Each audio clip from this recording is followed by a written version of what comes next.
Hello students. आज हम पूंजी संरचना को प्रभावित करने वाले तत्वों के बारे में बात करेंगे। देखिए, पूंजी संरचना पर एक थ्योरी का प्रश्न बनता है जो अक्सर कई बार परीक्षाओं में पूछा जाता है, और वो प्रश्न होता है कि पूंजी संरचना से आप क्या समझते हैं, पूंजी संरचना को प्रभावित करने वाले तत्व बताइए। तो उस दृष्टि से ये एक प्रश्न बड़ा इम्पोर्टेंट है, इसको थोड़ा ध्यान से आप लोग सुनिए। तो पूंजी संरचना, जो जैसा कल आपको अर्थ बताया था कि पूंजी संरचना किसी व्यवसाय की जो कैपिटल होती है उस के अंतर्गत पूंजी कहाँ कहाँ से प्राप्त की है। इक्विटी शेयर से कितनी पूंजी है, प्रेफरेंस शेयर से कितनी है, आपके रिटेन अर्निंग्स क्या है, डिवेंचर से क्या है, लोन कितना लिया है, तो कहाँ कहाँ से आपने पैसा प्राप्त किया है वो पूंजी संरचना में आता है। अब इस पूंजी संरचना को, क्योंकि आप यदि खाली कोई एक ही संसाधन से पूंजी प्राप्त करते हैं तो उसका व्यवसाय पे क्या प्रभाव होता है, किसी दूसरे साधन से ज़्यादा लें तो क्या प्रभाव होता है, तो एक एप्रोप्रिएट पूंजी संरचना होनी चाहिए। तो इस पूंजी संरचना को प्रभावित करने वाले तत्वों को हम मुख्यतया दो भागों में हम बांटते हैं। एक आंतरिक तत्व होते हैं जो कंपनी की आंतरिक स्थिति से, इंटरनल मैटर से संबंधित होते हैं, और एक होते हैं बाह्य तत्व, एक्सटर्नल फैक्टर्स होते हैं जिनको नियंत्रित करना कंपनी के मैनेजमेंट के हाथ में नहीं होता है। तो इनका हम अध्ययन करेंगे। जैसे आंतरिक तत्वों में है व्यवसाय का आकार, व्यवसाय की प्रकृति, व्यवसाय की नियमितता, संपत्तियों का ढांचा, संस्था की आयु क्या है, व्यवसाय नियंत्रण की इच्छा, भावी योजनाएं, परिचालन अनुपात, समता पर व्यापार और दंती अनुपात। इनका एक एक अध्ययन हम अभी आगे करेंगे। इसी तरह से बाह्य तत्वों में आता है पूंजी बाजार का वातावरण, विनियोक्ताओं की प्रकृति, वित्तीय संस्थाओं की नीति, कराधान, सरकारी नियंत्रण, पूंजी निर्गमन की लागत, मौसमी परिवर्तन, आर्थिक उच्चावचन और संघर्ष की प्रकृति। तो ये सारे पॉइंट्स हैं जिनके आधार पर हम इनकी थोड़ी थोड़ी चर्चा हम इसके अंतर्गत करेंगे। तो सबसे पहले आंतरिक तत्वों में हम लेते हैं व्यवसाय का आकार। तो आकार का आप सबसे बड़ी बात ध्यान रखने की यही है कि व्यवसाय कितना बड़ा है। व्यवसाय छोटे आकार का है या बड़े आकार का है, क्योंकि छोटे आकार में धन एकत्रित करने की व्यावसायिक संस्थाओं की क्षमता कम होती है, इसलिए उनकी पूंजी का ज़्यादातर भाग अंश पूंजी से जो है वो लिया जाता है। बाह्य जो बड़े आकार की संस्थाएं होती हैं उनको बहुत ज़्यादा पूंजी की आवश्यकता होती है, इसलिए एक साधन से पूंजी प्राप्त नहीं कर सकते, तो उनको सभी प्रकार के संसाधनों से पूंजी प्राप्त करनी पड़ती है। जो मध्यम आकार की संस्थाएं होती हैं उनकी पूंजी में अंश और ऋण पत्र दोनों चीज़ें शामिल की जाती हैं। दूसरा आता है व्यवसाय की प्रकृति, नेचर ऑफ बिजनेस। देखिए, व्यवसाय की प्रकृति कैसी है उस पर बड़ा निश्चय करता है कि पूंजी संरचना किस प्रकार की हो, क्योंकि व्यवसाय में दो तरह की पूंजी की आवश्यकता होती है। एक होती है स्थायी पूंजी और एक होती है चालू पूंजी। स्थायी पूंजी जो एक बार आपने स्थायी संपत्तियों में लगा दी तो वो लॉन्ग टर्म के लिए फिक्स हो जाती है, उसको निकालना संभव नहीं होता। और चालू पूंजी जिसको हम वर्किंग कैपिटल कहते हैं उसकी हमें आवश्यकता होती है। तो जिन व्यावसायिक संस्थाओं में जो व्यवसाय ऐसे हैं जिनमें वर्किंग कैपिटल की ज़्यादा आवश्यकता होती है, तो उन संस्थाओं में हमें जो पूंजी हम प्राप्त करते हैं वो लोन से या इनसे हम प्राप्त करते हैं, ऋण के आधार पर हम प्राप्त करते हैं, जो आसानी से मिल जाती है। और जो संस्थाएं ऐसी होती हैं, निर्माणी संस्थाएं, मैन्युफैक्चरिंग होती हैं, जैसे L&T वगैरह है, या बड़ी कंपनियां हैं जिनमें स्थायी संपत्ति ज़्यादा लगती है, तो वहाँ पर स्थिर पूंजी ज़्यादा यदि आवश्यकता होती है तो फिर हमें लॉन्ग टर्म संसाधनों से पूंजी प्राप्त करनी पड़ती है। जैसे डिबेंचर्स होते हैं, ये इक्विटी शेयर्स होते हैं, इनसे हमें पूंजी प्राप्त करनी पड़ती है। फिर है आय की नियमितता और निश्चितता। तो रेगुलरिटी और सर्टेनिटी ऑफ इनकम जरूरी है। आपका व्यवसाय ऐसा है जिसमें आपको लगता है कि हमें एक नियमित रूप से इतने रुपए की इनकम होती रहेगी, तो आप अपनी पूंजी संरचना में डिबेंचर्स को और लोन को, इनको शामिल कर सकते हैं, क्योंकि उन पर एक निश्चित आय आपको हर साल ब्याज का भुगतान करना पड़ेगा। तो यदि आपकी इनकम नहीं होगी तो ब्याज का भुगतान कहाँ से करेंगे? कंपनी ज़्यादा से ज़्यादा डेट में चली जाएगी और फिर कंपनी को चलाना मुश्किल हो जाएगा। इसलिए ऐसी कंपनियां जिनमें आय की निश्चितता कम होती है उनको डेट कैपिटल जो है वो ज़्यादा यूज करनी चाहिए। बॉन्ड्स वगैरह है, ऋण पत्र है, लॉन्ग टर्म लोन्स हैं, वो उनको ज़्यादा लेने चाहिए। और जिन संस्थाओं में ऐसा लगता है कि इसमें निश्चित रूप से हमें इतने रुपए की आय हमें होती रहेगी, तो वहाँ आप इक्विटी शेयर कैपिटल और प्रेफरेंस शेयर को ज़्यादा स्थान दे सकते हैं, क्योंकि इनके ऊपर लाभांश का भुगतान हमें करना पड़ता है। आय होगी तो लाभांश देंगे, नहीं होगी तो लाभांश नहीं देंगे। फिर है व्यावसायिक संपत्तियों का ढांचा। संस्था की पूंजी संरचना जो है वो किस प्रकार की हो, कि उसमें संपत्तियां किस प्रकार की हैं, स्थायी संपत्तियां ज़्यादा है या चालू संपत्तियां ज़्यादा है। तो यदि स्थायी संपत्तियों की मात्रा ज़्यादा होती है, जैसे जनोपयोगी संस्थाएं वगैरह होती हैं, तो वहाँ दीर्घकालीन ऋणों का और ऋण पत्रों का भाग ज़्यादा होगा, अंश पूंजी कम होगी। और यदि जिन संस्थाओं के ढांचे में स्टॉक और बिल्स रिसीवेबल जैसी चालू संपत्तियां बहुतायत में हों, तो उनके दीर्घकालीन प्रतिभूतियां कम होंगी और उनके यहाँ शेयर कैपिटल जो है वो ज़्यादा होगी। फिर है संस्था की आयु, एज ऑफ द फर्म। अब संस्था जो व्यवसाय आप करें, हालांकि कोई भी व्यक्ति अपना व्यवसाय करता है तो छोटे समय के लिए नहीं करता है, लंबे समय के लिए व्यवसाय करता है। तो लंबे समय के लिए यदि आप व्यवसाय कर रहे हैं तो उसमें चूंकि जो संस्थाएं होती हैं, जो नई संस्थाएं जो होती हैं, जिसने नया उद्योग लगाया है, क्योंकि उनकी इतनी गुडविल नहीं होती, इसलिए इनको पूंजी प्राप्त करने में कठिनाई होती है। तो नई संस्थाएं सामान्यतया जो पूंजी प्राप्त करती हैं वो एक प्रकार से इक्विटी शेयर कैपिटल से ज़्यादा पूंजी प्राप्त करती हैं।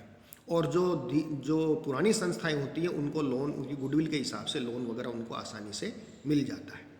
व्यवसाय नियंत्रण की इच्छा। बहुत से जो मैनेजमेंट होते हैं या प्रमोटर होते हैं कंपनी के, वो अपने व्यवसाय पर खुद का नियंत्रण करना चाहते हैं। तो खुद का नियंत्रण कब होगा? जब आपके पास इक्विटी शेयर कैपिटल ज़्यादा होगी, क्योंकि वोटिंग राइट्स इक्विटी शेयर्स को होते हैं, प्रेफरेंस शेयर्स को या डिबेंचर्स को या बॉन्ड होल्डर को, लॉन्ग टर्म लोन वालों को कोई वोटिंग राइट नहीं होते। तो यदि आपके नियंत्रण की इच्छा है तो इक्विटी शेयर कैपिटल ज़्यादा होनी चाहिए, अदरवाइज आप दूसरे संसाधनों से पूंजी प्राप्त कर सकते हैं। भावी योजनाएं, फ्यूचर प्लान्स।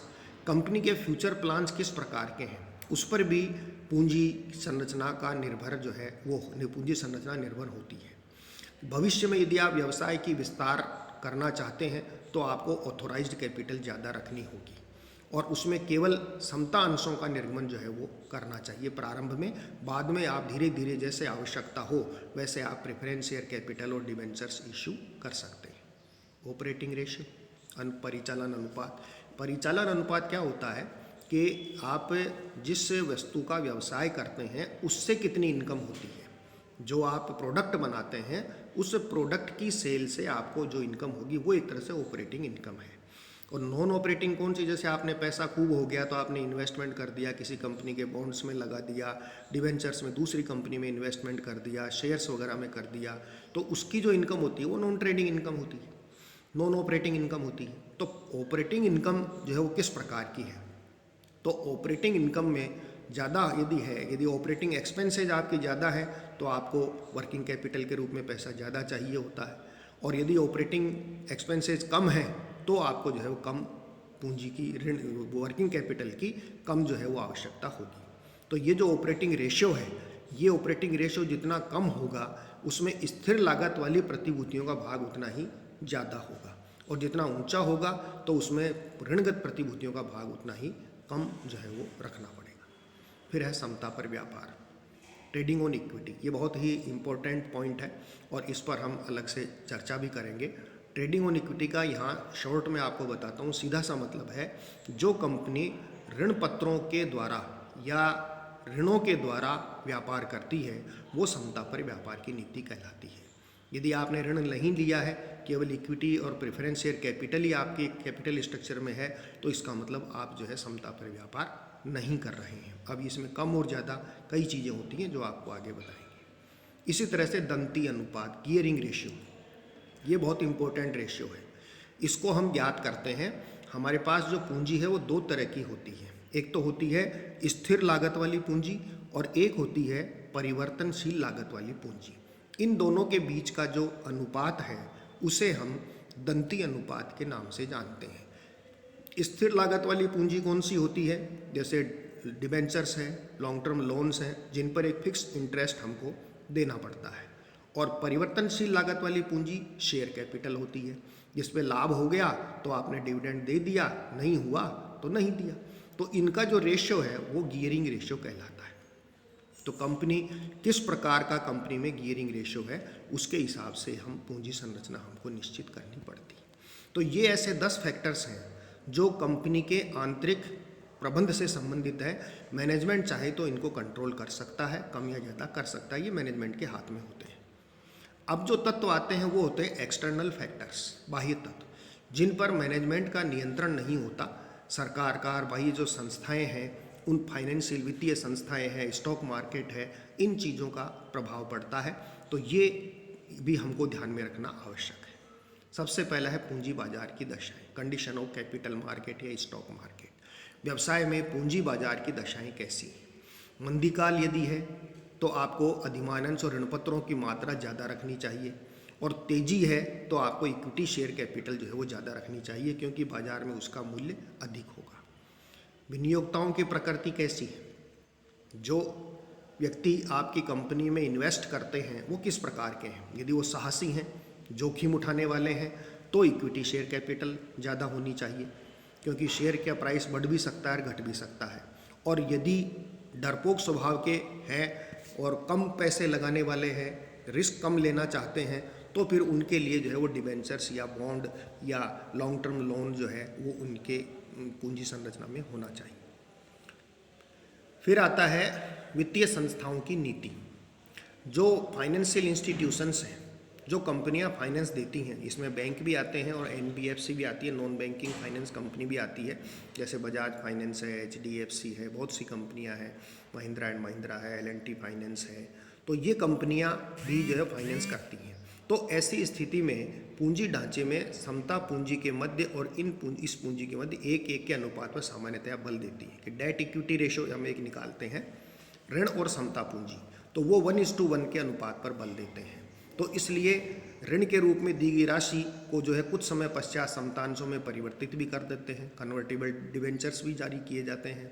तो इस प्रकार की संस्थाओं की नीति किस प्रकार की है, उनको ध्यान में रख करके भी हमें जो है वो कैपिटल स्ट्रक्चर तय करना चाहिए।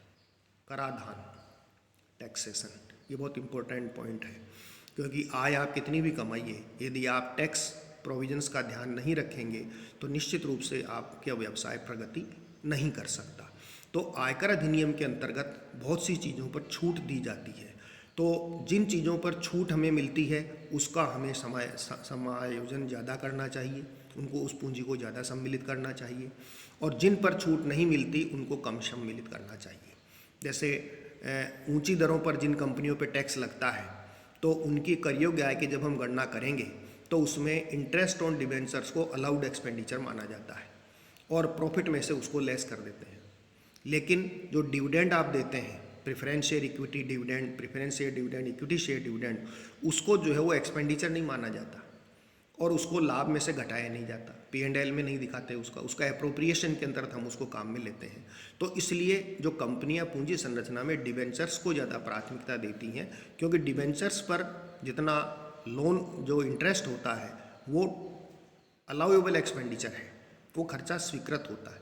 लेकिन इसके साथ ये भी ध्यान रखना चाहिए कि डिबेंचर्स आप ज़्यादा इशू तभी कर सकते हैं जब आपके पास परमानेंट इनकम का सोर्स हो। यदि इनकम आपकी नहीं है तो ब्याज का भार बढ़ता जाएगा, कंपनी डूब जाएगी। फिर है सरकारी नियंत्रण। तो सरकारी नियंत्रण, गवर्नमेंट कंट्रोल, बहुत से उद्योग हैं जिन पर सरकार का नियंत्रण होता है और बहुत से उद्योग ऐसे हैं जिन पर सरकार का नियंत्रण कम होता है। तो भारतीय पूंजी निर्गमन अधिनियम जो है उसमें कई सारे उद्योग ऐसे हैं जो सघन उद्योग हैं, उनके अलावा जो उद्योग हैं उनमें डेट इक्विटी रेशियो संस्था या सरकार 2:1 का मानती है। यानी 2 रुपये की ऋण पूंजी है तो आप समता पूंजी 1 रुपये की जारी कर सकते हैं। और बहुत से ऐसे हैं जिनमें 3:2 का अनुपात भी होता है। तो 3 रुपये की आपको डेट कैपिटल है तो इक्विटी और प्रेफरेंस शेयर कैपिटल का जो रेशियो है 3:2 का जो है वो मानते हैं। तो और बोनस निर्गमन पर भी कई तरह के प्रतिबंध हैं। तो सरकारी नियंत्रण के जो नियम हैं उनका भी हमें ध्यान रखना पड़ता है जब हम किसी संस्था की पूंजी संरचना की हम गणना करते हैं या उसको पूंजी संरचना को निर्धारित करते हैं। फिर है पूंजी निर्गमन की लागत, कॉस्ट ऑफ इशू कैपिटल।